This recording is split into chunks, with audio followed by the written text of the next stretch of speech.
Bom dia, gente bonita! Em Goiás são 7 horas da manhã, 14 graus Celsius, Mestre Leider aqui falando. Dia bonito.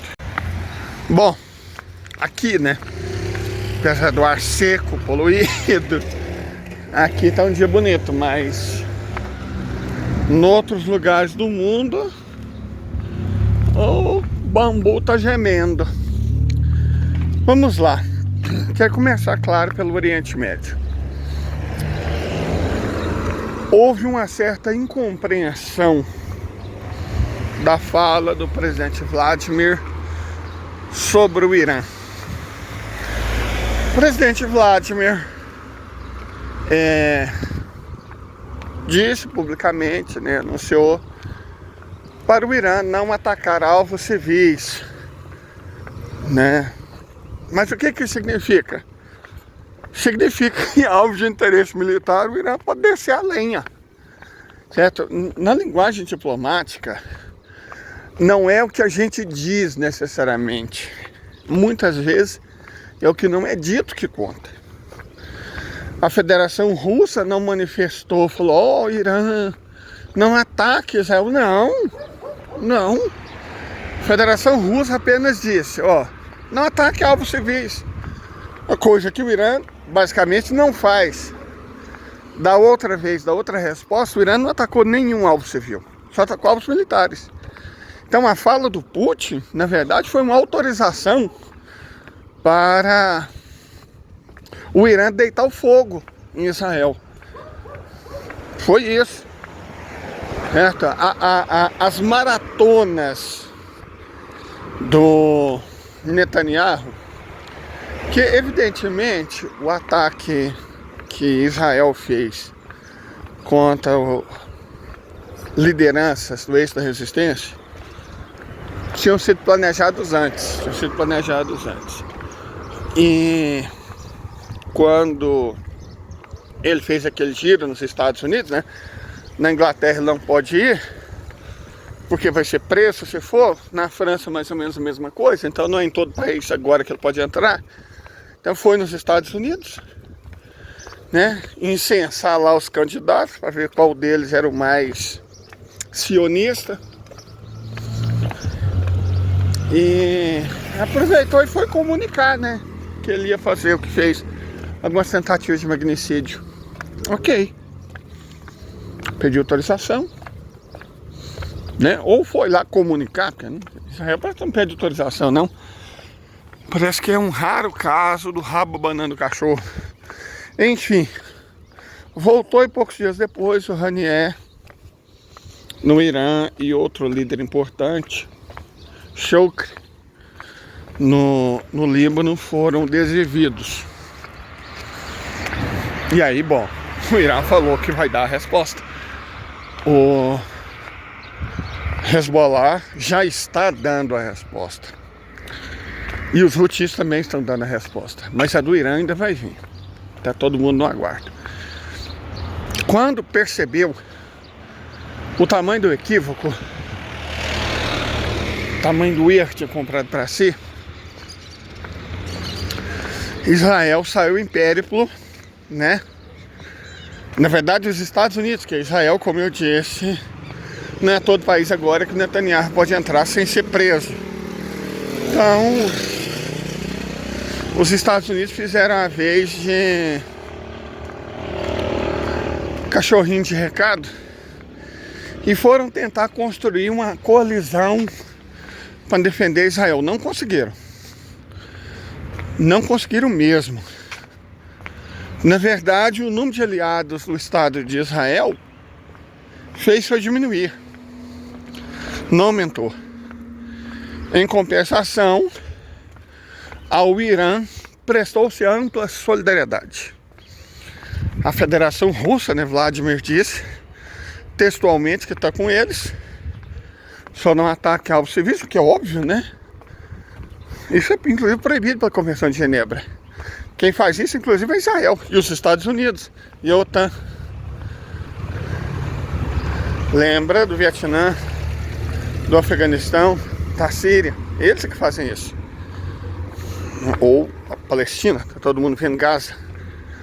Então isso, óbvio, uma platitude que na prática significa: façam o que vocês quiserem, estamos do lado de vocês.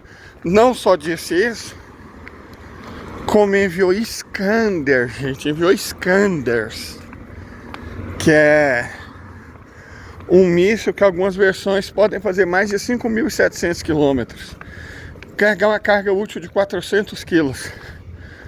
Bom, o que significa uma carga útil de 400 quilos? Depende. Depois que o Irã anunciou que possui armas nucleares, significa muita coisa, né? Mas não mandou só isso, não. Mandou o sistema S-400, sistema de defesa contra a interferência eletrônica, sistemas para fazer interferência eletrônica, né? Sistema de guerra cibernética. E tá um verdadeiro show, uma verdadeira via expressa de armas entre Moscou e Teherã, sem parar, ininterrupto. Porque o que se mostra, e isso tem, claro, a função estratégica, são os voos com transponder ligado. Agora, o que passa sem o transponder ligado deve ser uma enormidade, né? Porque o transponder ligado é meio que para a Federação e para a República Islâmica mostrarem para o mundo o que estão fazendo. Essa é a ideia, é explícita. Deixa o transponder ligado para o mundo inteiro ver. Aí depois a carga chega, pergunta para os russos, para os italianos, o que é? Eles falam: não, são armas. E boas. O Iskander a Rússia não vende. Quer dizer, você não compra da Rússia. Pedir, me vê 500 Iskanders. Não é assim que funciona. E normalmente esse tipo de arma você tem que encomendar com 2 anos de antecedência. O fato da Federação encher um avião grande como o Ilyushin de Iskander e mandar para lá, gente, isso é um sinal inequívoco de apoio.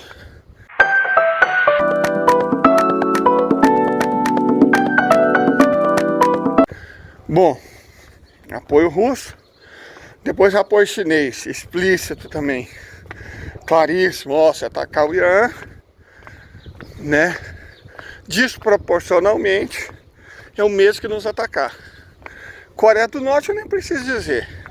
O Paquistão falou que se precisasse estava disposto a mandar mísseis para lá. E os mísseis paquistaneses não são hipersônicos, mas são rápidos e conseguem atingir locais a 3.000 quilômetros de distância. Israel está a 900. E podem levar coisas. O Paquistão tem coisas, né, em forma de cogumelo. Então a velha cartinha do Estado ilegítimo: ai, nós temos armas nucleares, ela não vale nada, não vale uma cibalina vencida. Porque que bom que vocês têm. O Irã também tem. E o Paquistão também. E a Rússia também. E a China também. E a República Popular Democrática da Coreia também. Então, a diferença é que a Rússia é maior que 4 continentes do mundo. A Índia, né, ainda não está no meio. Mas não falou nada contra o Irã, muito pelo contrário, continuou fazendo negócio na moita. A China tem mais de 2 vezes a população da Europa, ou muito mais populosa do que a Europa e a América Saxônica junta. Então, a ameaçazinha de sempre de Israel não assusta mais ninguém. Verdade seja dita, não assusta mais ninguém. É ineficaz. Até porque 2 coisas ficaram provadas por ocasião da primeira resposta iraniana, que pelo jeito não serviu para educar os israelenses. Primeiro que onde o Irã quer atingir, ele atinge. Não há nada que Israel, os aliados de Israel possam fazer. Ponto. Segundo, ato contínuo, Israel parece que tentou mandar um armamento nuclear, né? Para soltar em cima do Irã. Mas os Estados Unidos, perdão, os israelenses, eu confundo, é quase tão parecido, mas os israelenses tiveram o desprazer de ver o F-35 deles abatido assim, pelos russos, né? Assim que entrou em território jordaniano.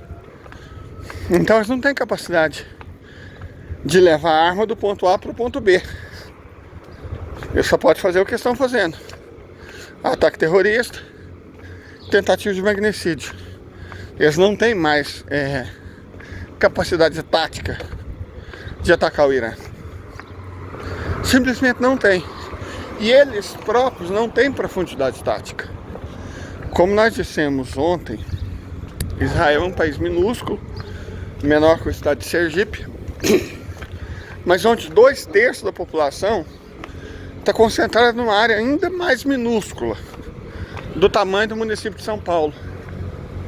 Então acertar alvos deles é na prática muito fácil, porque todos estão concentrados. Eles não têm como se defender, na verdade, e não tem como atacar. Uma coisa interessante desse lance de se defender é o Hezbollah. O Hezbollah tem atacado o Estado Legítimo há meses, usando uma estratégia que do ponto de vista tático é fabulosamente interessante. Eles usam armas baratas, né? Cada Katyusha custa $300. E tem pequenos mísseis chineses de 137 milímetros que custam mais ou menos isso também, contra o Dome de Ferro, cujo preço dos mísseis varia de 100 mil a 20 mil dólares. Então eles usam armas muito baratas para forçar eles a usar armas muito caras. Só um momento. Meu irmão ainda está meio adoentado, então ele não pode vir comigo tomar café da manhã, né? Comer um pão de queijo e nosso leite com café, que a gente faz a cada 2 dias. Aí eu fiz igual da outra vez, trouxe a minha garrafinha, a Poliana coloca o leite com café aqui, pingado, e eu tô levando os pão de queijo aqui na minha mochilinha. Mas voltando ao caso, o Estado Legítimo está numa situação que taticamente é desesperadora. E basicamente porque não há o que eles possam fazer, sabe? Eles finalmente estão colhendo tudo aquilo que eles plantaram. Está em Eclesiastes, né? Há tempo de plantio e tempo de colheita. Para eles chegou o tempo de colheita. Tudo que eles plantaram ao longo de 76 anos, eles vão colher de uma vez. Uau! Não há o que ele possa fazer. O plantio não é obrigatório. A colheita é. Então, né?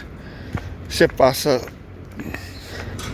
15 lustros, 7 décadas e meia, 3/4 de século, plantando vento, semeando vento. E imaginar que no fim você não iria colher tempestade é um equívoco enorme, né? Virtualmente uma estupidez. Então, o que vai acontecer é o previsto, é o previsível. Só que está sendo tratado por isso mesmo, com muito cuidado pelos persas, por todos os agentes envolvidos. Porque uma coisa que fica clara é que não dá para conviver com os colonizadores vindos da Europa Oriental que ocuparam aquele território no sudoeste da Ásia. Não dá, certo? Não dá, simplesmente não dá. Peraí, numa situação normal, se fosse uma migração pacífica, sabe? Se eles se misturassem no meio da comunidade, se as intenções fossem boas. Normal, cara. Sabe? Poderia ter acontecido. Formar um Estado por causa da religião é uma estupidez. Isso não tem justificativa moral. Acreditar, somos os hebreus. Não são, gente. São europeus orientais. Eles têm que disfarçar os sobrenomes europeus orientais dele, inventando sobrenome hebraico. Netanyahu é Mileikovski. É polonês. Inclusive a Polônia anunciou ontem, né, que vai aceitar de volta cidadãos dele que estejam no estado ilegítimo. Isso equivale ao quê? Uns 2 milhões de pessoas? Porque tem mais de 1 milhão de russos e perto de uns 2 milhões de poloneses. A metade da população do estado ilegítimo é russa ou polonesa, são eslavos. Mas ainda tem muitos germânicos também, né? São, como nós dissemos, da Europa Oriental. Tá cheio deles, de europeus orientais, porque não existe hebreu. Os hebreus foram extintos há 2.700 anos, quase, 2.600 e pouco.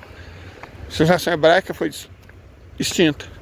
Depois, nós já explicamos, surgiu a civilização israelita, quando a classe sacerdotal adotou no Irã outra religião e impôs ela à força para as populações descendentes dos hebreus que tinham restado.